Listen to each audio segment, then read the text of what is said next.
Miavana milalo amin'ny tompo a anapaka mipontsika anie ny fiadanana. Amen. Velim-pidirananao zay raha eo fa tsy nafeninao anay atro ny maly ny anananay tena rena, dia le arena maritra manakizay. Amin'ity andro ity indray zay dia ataovy mahita zava-magaga amin'ny teninao ka hampahirato ny masom-pananay tompo, mba hita ny hatsarany teninao sy hafanay misitraka izany indray amin'ity andro ity. Amin'ny anaranao Jesosy naovana izany fanaka izany. Amen. Ny anjara mofinainao antsika amin'ity andro alakamisy 2 Novambra 2024 ity, alakamisy 2 Novambra 2024, dia bokin'ny Salamo fahavalo amby zato andininy enina voalohany. Salamo fahavalo amby zato andininy enina voalohany. Amin'ny anaran'i Jesosy. Andriamanitra tafatoetra ny foko ny fanahiko ny hira sy akalasa. Ho azy ary valia sy lokanga sy maraina koa diranao eny amin'ny firenena maro aho Jehovah, ary ankalazanao eny amin'ny jejilisa fa lehibe mihoatra ny lanitra ny famindraponao ary mpaka eny amin'ny rahona ny famarinanao. Misandrata any ambony lanitra ianao Andriamanitra, aoko ety ambony tany rehetra ny voninahitao mahafaka ny malalanao dia vonjeo amin'ny tananao ankavananao kavaria. Ay masino manamasinanay amin'ny famarinana ny teninao famarinana. Amen. Tazany eto ry havana ny sitsapeto ny hatsarany famindrapon'Andriamanitra sy ny famarinany indrindra ny famonjeny mahafaly. Ny hatsarany famindrapon'Andriamanitra sy ny famarinany ary ny famonjeny mahafaly. Mpanao salama eto dia miteny mihitsy Andriamanitra, tafatoetra ny foko ny fanahiko hira sy akalasa. Tafatoetra ny foko. Raha dika miteny hafa zany dia hoe tena tony dia tony ny foko ary tsy manatahotra aho ka tidiran'Andriamanitra sy akalazan'Andriamanitra manakarivo.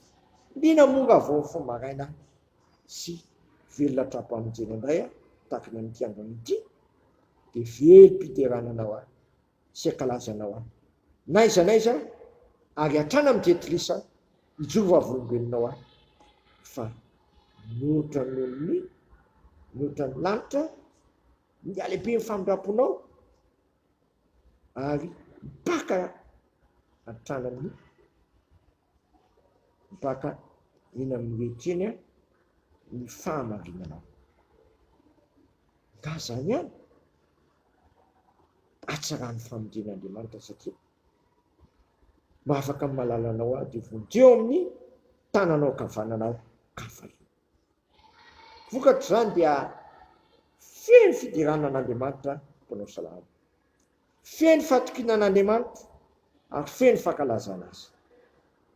Tsy izany va nataon'Andriamanitra tamintsika, tamin'ny nanafahany antsika tao anatin'ny fanarivozan'ny faotany, tamin'ny nananganana antsika zay maty noho ny faotany, ka nanome antsika fahavelomana dia fiainana manakizay ao Kristy, mba afaka ny malalanao. Kristy tokoa mantsy nefa ny teny hoe raha ny zanaka no afaka anareo dia ho afaka tokoa ianareo. Koa velim-pidiranan'Andriamanitra satria no ny hatsarany zany famindrapony zany, indrindra ny fahalehibiazany famindrapony satria mihoatra ny lanitra ny fahalehibiazany. Lehibe dia lehibe zany lanitra hitaza masontsika nefa mihoatra noho zany ny famindrapon'Andriamanitra ary ataony eny rehetra eny ny famarinany. Zany hoe tonga mahita fity enatreny zasy ianao, tsy noho ny nataoka na ny nataonao fa noho ilay fanafahana sy fahafana ao amin'ny Kristy Jesosy. Paoly apôstôly dia manafatrafatra tsara antsika, mbengevakintsika zany tenin'Andriamanitra any ka aoka ho fiainantsika indray amin'ity toloandro ity amin'ny Galatiana toko 5 zao nanzay andiny voalohany ho amin'ny fahafahana no nanahafan'ny Kristy atsika, no nanafahan'ny Kristy atsika, ka tonoera tsara aza mety ho azonitsika ny fanadevozana intsony ho amin'ny fahafahana no nanafahan'ny Kristy atsika, ka tonoera tsara aza mety ho azonitsika ny fanadevozana intsony, fahafahana sy fanafahana no nataon'ny Kristy tamiko sy taminao. Ka inona nazontsika takala amin'izany? Tsy misy tsara lavitra noho izany va? Tsy avelony andevoziny faharatsiana, fa ny anjara ny faharatsiana sy fahotana mantsy dia fahafatesana. Tamby ny fahotana dia fahafatesana. Karama tsara mena ny olona mpanota dia fahafatesana. Fa fahasoavana sy fandapo kosa no anaraka azy ny anaraka anao ao Kristy amin'ny androm-piainantsika rehetra, satria Jaona apôstôly efa niteny hoe ny fahasoavana sy fahamarinana dia tonga amin'ny alalan'i Jesosy Kristy. Aiza indray misy an'izay? Jaona toko voalohany, koa miteza azy ianao hifitotra tsara amin'i Jesosy Kristy, hitoetra tsara amin'i Jesosy Kristy, satria eo amin'ny ihany no anananao fahasoavana sy fahamarinana, ary izy ihany no an'ny mpamonjy, tsy mahaisy mpamonjy afa-tsy ao amin'i Jesosy Kristy.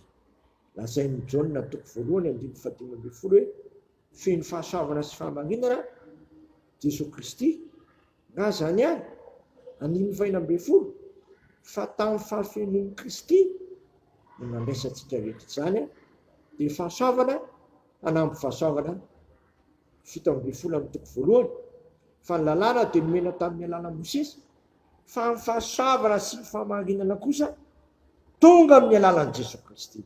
Fahasoavana sy fahamarinana tonga amin'ny alalan'i Jesosy Kristy. Zay le lazain'ny mpanao salamy hoe mihoatra no ny lanitra ny famindraponao ny alehibeany ary mipaka eny amin'ny rehetreny ny fahamarinanao mba afaka amin'ny mahalalana dia mivonjenao tamin'ny tananao kavananao satria namaly anao. Dia izany tokoa ny fiainako sy ny fiainanao mitoetra tsara amin'ny Kristy ary natena azy, satria ho aminy misy ny fahasoavana sy fahamarinana, dia izany tokoa nanaraka anao amin'ny androm-piainanao rehetra. Amen. Tera sy misaotra anao zay raha eo, fa tsy navelonao diso fahasoavana sy fahamarinana, tonga tamin'ny alalan'ny zanakao zany. Ataovy mahay mandray izany zay amin'ny fatokiana ian'ilay zanakao sy mitoetra tsara aminao ary azony zay Kristy ao amin'ny heriny fahirizana ary ampitoery tsara aminao zay.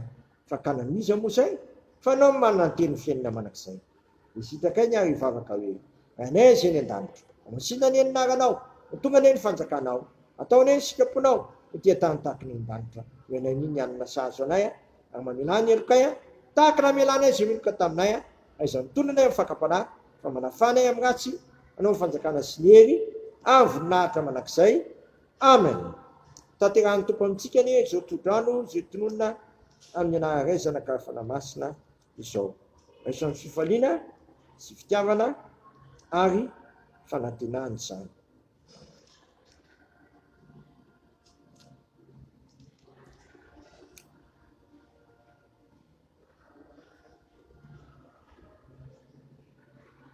Mifalia manakariva ho izao indray mifalia, aoka fantatry ny olona rehetra amin'ny fandeferanareo efa mbiakaiky ny tompo, aza manana inona inona voaka ny fivavahana sy fonana mba misaorana metinao manambara ny fankatanareo amin'Andriamanitra amin'ny zavatra rehetra. Amin'ny fiadanan'Andriamanitra tsy mihoatra ny fahalalana rehetra ihany fonareo sy ny hevitrareo Kristy Jesosy.